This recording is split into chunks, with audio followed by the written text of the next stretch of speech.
Les autres vous donnent des opinions. Karim Abric et Rémi Villemur vous donnent une raison d'en avoir une. Sophie Mongeon, bonjour. Bonjour. Hier, il y a une entrevue qu'on a faite qui t'a fait réagir. Tu parles du serment au roi? Ouais. Oui, premièrement, la démarche qu'il fait est vouée à l'échec, selon moi, clairement. Oh, okay. Parce qu'en toute honnêteté, le fait qu'on a, en 2022, aboli de prêter serment au roi, je considère que c'est dans le fait qu'on s'en vient, justement, laïque, plus uniforme, donc prêter serment à des justices ou des idées plus générales, pour moi, ça convient. Et nous... rappelons juste aux auditeurs, parce qu'on a reçu Lawrence David, qui est professeur de droit à l'Université d'Ottawa. C'est aussi, c'est un juriste, c'est quelqu'un qui représente un organisme sans but lucratif. Lui, il est venu nous dire, en gros, c'est inconstitutionnel, cette loi qui a été adoptée à l'unanimité en décembre 2022 à l'Assemblée nationale, qui ne rendait plus obligatoire de prêter serment au roi. Puis c'est sûr que ça a clashé un peu, là. Clashé un peu. Puis, mais il dit aussi, là, pour des raisons personnelles, là, il décide d'aller jusqu'en cour, contester ça, puis dire, puis même d'aller plus loin en disant, regardez, à cause de ça, dans les faits, les lois que vous adopteriez, pratiquement, c'est comme, pratiquement, il y a rien qui serait valable parce que sur ce point-là, on devrait encore faire notre serment au roi. On lui disait, regarde, ça a été adopté à l'Assemblée nationale à l'unanimité. Il y a aussi ces spécificités du Québec. Est-ce que le Québec est capable de faire des choses? Notamment, par exemple, si on parle de la Constitution sur la clause dérogatoire, c'est un outil, ça c'est autre chose, mais il y a des gens qui veulent contester ça aujourd'hui en disant, là, vous utilisez ça tout azimut, on voudrait réglementer pour que vous l'utilisiez le moins possible. Mais à un moment donné, c'est une vraie question, je pense, ça dépassait juste sur cet aspect du serment au roi comme tel, parce que certains diront, regarde, c'est un vestige, c'est même quelque chose de très colonialiste, puis on n'a pas à faire un serment à, si tu veux, un dirigeant étranger, là, quelque part, il y a quelque chose de complètement anachronique aujourd'hui, mais ça pose aussi la question, le Québec, est-ce que le Québec peut aussi, dans ce contexte-là canadien, appuyer, faire des lois pour avoir cette spécificité qui est liée à sa nation, tu sais. Et évoluer aussi. Parce qu'à un moment donné, tu sais, de se référer à un truc de 1867, il y a pas jamais, la population n'a jamais voté pour ça, là. C'est des délégués qui sont allés, de la Confédération qui sont allés signer là un truc, mais la population n'a pas été sondée là-dessus. Mais tu sais, je suis content que tu sois là, Sophie, parce que hier, j'avais l'impression que c'était contradictoire. On avait un avocat qui nous disait, c'est inconstitutionnel, donc voici pourquoi je me bats. Or, c'est pas un avocat qui plaide de déterminer si c'est inconstitutionnel, c'est un juge de rendre cette décision-là. Parce que lui, il nous faisait une leçon de droit, puis il nous disait, regardez, moi, je fais juste défendre la primauté du droit, puis il dit, c'est inconstitutionnel, mais c'est comme s'il était juge et parti, d'une certaine façon. Lui doit se rabattre sur le fait que dans toutes les autres provinces canadiennes, tous les élus prêtent encore serment à la monarchie. Je pense qu'il se rabattait là-dessus. Et pourtant, nous, les avocats au Québec, depuis la loi sur le barreau, depuis 1967, on ne prête plus allégeance non plus à la monarchie. Mais il y a d'autres provinces qui le font encore. Mais plusieurs autres ont décidé d'abolir tout ça. Donc, la Colombie-Britannique, Saskatchewan, l'île du Prince-Édouard et le Québec, on ne prête plus les avocats serment, justement, au roi. Je savais pas que vous faisiez ça avant non plus. Enfin, il y a plusieurs années de ça. On non, mais plus, c'est ça, mais je veux dire, ça se passait quand même, là. Fait que je trouve ça particulier que l'avocat ici du Québec va contester le fait qu'on ne prête plus allégeance. Donc, morale de l'histoire, ce qui est intéressant, c'est qu'en même temps, cette semaine, il y a un avocat albertain qui a saisi c'est l'Alberta qui a saisi la Cour suprême pour trancher sur ce débat-là. Donc, effectivement, en Alberta, un avocat doit encore prêter serment. Puis lui, c'est un avocat qui est sikh, qui dit, moi, j'ai déjà prêté serment absolu à Akal Purak, divinité de sa foi. Ben oui, qu'on connaît bien ici à Cube. Donc, c'est contraire, justement, il a déjà plaidé allégeance. Fait que, donc, ce qui est arrivé, c'est que la Cour d'appel est venue lui dire que effectivement, il y a raison, qu'on devrait changer la façon de le faire. Donc, la Cour disait, tu peux soit rendre le serment facultatif, modifier le libellé ou l'abolir, comme ont fait les autres provinces. Et c'est Alberta qui a dit, non, on porte en appel la décision à la Cour suprême. Donc, selon moi, la Cour suprême devra se trancher pour le serment des avocats, mais ça va avoir une implication clairement sur la requête que cet avocat-là a faite la Cour supérieure pour les élus de l'Assemblée, parce que la Cour suprême va venir trancher toutes les libertés, donc va mettre le ton pour les prochaines années en tout ce qui a rapport à l'allégeance à la monarchie. Donc, on va avoir un changement, selon moi, quand ce jugement-là va sortir. Mon Dieu, il aurait pu aussi se joindre à J'allais dire à ce combat-là là-bas, hein, peut-être qu'il y a le goût, il y aurait le goût, lui, de prêter allégeance comme Donne-lui avocat. pas l'idée de faire ça. Toi, est-ce que comment tu te serais positionné si tu avais été obligé de le faire? Est-ce que tu aurais été parmi ceux qui auraient demandé qu'on ne le fasse plus? Mettons, là, si c'était encore en vigueur là, quand tu avais commencé ton droit. Moi, je suis de l'école là, qu'on ne doit plus le faire.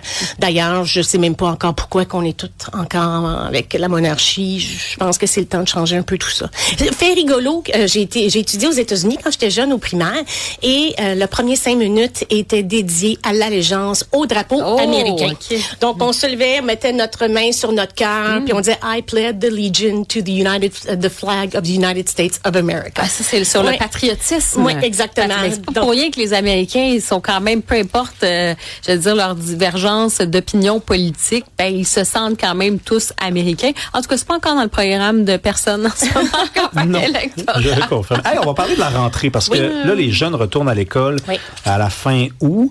L'IA, pendant l'été, a pas pris congé, a fait du progrès. Puis là, moi, je sais pour avoir déjà enseigné que les jeunes de 12-13 ans, ils savent tous c'est quoi ChatGPT. Ils demandent d'aller aux toilettes des fois pendant un examen.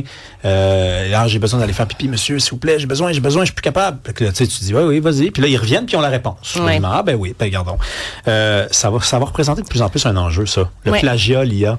Ben, ça va un petit peu plus loin qu'à l'époque quand on écrivait dans nos mains ou sur nos cuisses ou on collait quelque chose en dessous de notre efface. Hein. Moi, je me rappelle, je cacherai pas, là, on a tout triché un petit peu. Là, la formule mathématique qu'on se rappelle jamais là, était quelque part dans notre coffre à crayon. Hein. Ça, c'est clair. Sur les effaces, on écrivait. Et on avait une efface, là, puis tu sais, il y avait l'espèce de petit morceau de plastique au milieu, puis tu écrivais toutes les réponses tout petit là, en fourmi, puis tu mettais ton petit morceau de plastique. Ça, toi? Ben oui. Oh, comme ça, les deux extrémités de ton efface étaient comme intactes. Oui. Puis là, dès que le prof passait à côté de toi, il voyait ton efface, puis il disait, ben c'est une efface. Puis là, dès qu'il s'en allait, t'enlevais le petit. Ou tu mettais un petit C'est un papier ami roulé. que je connais qui Ben faisait ça. voyons donc, Un tu petit papier donnes, roulé là. dans ton crayon. Mais le je faisais barreau, pas ça, là. Mais j'ai eu des bonnes notes au barreau. Il n'y avait pas l'intelligence artificielle, puis je vous le promets que j'ai pas triché. Donc, C'est l'intelligence, ça s'appelait l'IM, l'intelligence manuelle à on l'époque. n'avait vraiment pas le choix. Mais là, c'est difficile parce qu'on peut pas se battre contre l'intelligence artificielle. Donc, j'ai entendu l'entrevue que vous aviez donnée, le monsieur français là, qui a écrit... Laurence Alexandre. Oui, effectivement. Laurent Alexandre, pardon. Qui dit que l'école doit changer. Il a bien raison. Fait que là, on va se battre encore pour les 2-3 prochaines années afin de trouver les fameux élèves qui trichent avec l'intelligence artificielle. Mais il y a encore les moyens traditionnels, là. Mais bref, qu'en est-il? Comment ça va procéder? Donc, moi, je le savais pas, mais il y a le protecteur national de l'élève. Est-ce que vous saviez ça, vous? Oui. Oui. Ben, je savais que ça existait, mais bon... Ben, ça existe depuis 2022 et je veux faire un petit aparté là-dessus. Ça a été mis en place en 2022 avec un budget de 4 millions. Ça sort du budget du ministère de l'Éducation et pour opérer le protecteur national de l'élève, on parle d'un budget de 4,8 millions annuel. Donc, c'est 23 employés à la direction, tu me vois venir, Rémi, tu me connais, et 20 protecteurs régionaux. Donc, c'est 4,8 millions par année pour gérer les chicanes dans les commissions scolaires, dans les écoles publiques, les écoles privées. Avant 2022, ils n'avaient pas. Je trouve que c'est beaucoup d'argent. D'autant plus qu'on avait déjà le protecteur du citoyen qui est le gardien des organismes gouvernementaux. Donc, au lieu de créer une nouvelle organisation en 2022 pour faire belle figure, on n'aurait pas pu jumeler avec le protecteur du citoyen, éviter un conseil d'administration, éviter justement 23 personnes à un bureau pour répondre à tout ça. Bref, j'ai rien contre la vertu, mais je voulais quand même passer un petit commentaire là-dessus. Mais je pense qu'ils font pas juste, par contre, s'occuper des chicanes. Là. Quand ils ont produit des rapports, c'était vraiment pour prendre la défense aussi des élèves, des conditions d'études. Ils allaient même jusqu'à se positionner sur les infrastructures, la moisissure également dans les toilettes. Donc, c'est un mandat qui est quand même élargi. Est-ce que le protecteur du citoyen n'aurait pas pu faire ça? Je suis tenté d'abonder dans le même sens que toi. C'est un bon petit débat à avoir, en tout cas. Ouais, Mais donc, qu'est-ce qui se passe? C'est que le protecteur national de l'élève n'a pas de pouvoir coercitif. Ce n'est que simplement un ombudsman. Donc, malheureusement, lorsque l'élève ou le parent veut avoir justice, il doit quand même saisir les tribunaux des cours supérieurs. OK? Et le protecteur national de l'élève n'a aucun pouvoir sur les universités. Donc, il y a quelques jugements qui ont été rendus à la Cour supérieure concernant les universités, parce que là, c'est un peu plus sérieux. Donc, effectivement, que j'ai manqué un cours ou j'ai triché là, dans un examen qui comptait pour 10%. Et la majorité des personnes ont perdu parce qu'il y a très peu... la Cour supérieure va exercer beaucoup de retenue envers les décisions qui ont été rendues par les commissions scolaires un petit peu plus bas. Donc, il y a quelques exemples jurisprudentiels là, que je pourrais vous donner là, si... Allons-y rapidement. Okay. Ouais. Donc, il y en a une qui date de 2025, c'est contre le Centre de services scolaires de première seigneurie, où il y a 4 élèves qui ont eu 0. La première élève, qu'on va appeler élève A, a fait le travail, est en équipe avec l'élève B. L'élève B a montré à l'élève C et D le travail. Donc, finalement, c'est un travail quasiment identique pour les 4. Je me rappelle de cette histoire-là. Ouais, donc pour les 4. Et donc, l'élève A est venu dire, moi, je n'ai pas triché. Elle s'est retrouvée jusqu'à la Cour supérieure. Et la Cour supérieure a donné raison à la commission scolaire en disant, peut-être que A n'a pas triché, mais morale de l'histoire, on n'est pas capable d'évaluer, finalement, aucun des élèves parce qu'on ne sait plus qui dit vrai, qui dit faux. Fait qu'on y avait quand même donné l'opportunité de se reprendre et elle n'a pas voulu parce que reprendre, c'est admettre qu'elle avait plagié. Et ça comptait juste pour 1,5% de l'année. Fait que c'est une perte d'argent puis c'est une perte de temps. Oh mon Dieu. Que je considère. Mais c'est ça le punch dans l'histoire parce que je me rappelle quand c'était sorti, je me disais, hey, c'est quand même spécial là, que ça se ramasse devant des tribunaux, une histoire de classe d'école comme ça, et c'était juste pour 1,5 point de pourcentage dans le bulletin. Là, tu dis, tabarnouche, il y a du monde qui aime ça, se battre devant les tribunaux, kidnapper le système, le principe. Hey, parle-nous de ça, c'est une statistique, ça me fait capoter ça.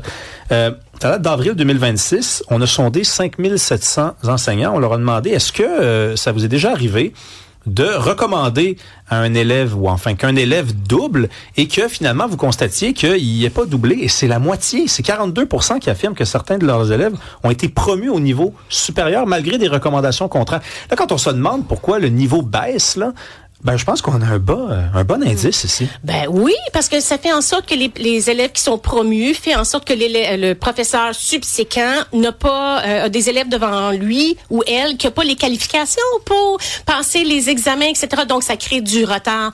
Donc, par pure pression des parents ou de l'école, à ce moment-là, on crée un décalage pour les années subséquentes. D'ailleurs, dans les 44% des profs là, au primaire qui ont eu de la pression pour changer, on parle de modifier le résultat de l'élève, donc faire en sorte qu'il n'est plus en échec, ou offrir un travail compensatoire, donc ça devient inéquitable pour les autres, ou de réduire les exigences des évaluations. T'es trop dur, sois donc plus fine ou plus fin dans ton évaluation. Mais pourquoi on cède à cette pression-là? Il y a des poursuites? Je veux dire, on est-tu menacé de poursuites? Est-ce qu'il y a des... Tu sais, c'est comme collectivement, c'est quoi l'avantage à ça? Donc, il doit y avoir des pressions pour qu'on cède? Ben, pour éviter du trouble, hein, comme un parent, à un certain moment donné, quand l'enfant dit « Maman, tu finis par céder. » là. Donc, je pense que c'est pour éviter de la chicane, faire faciliter et faire passer les élèves à d'autres niveaux, puis...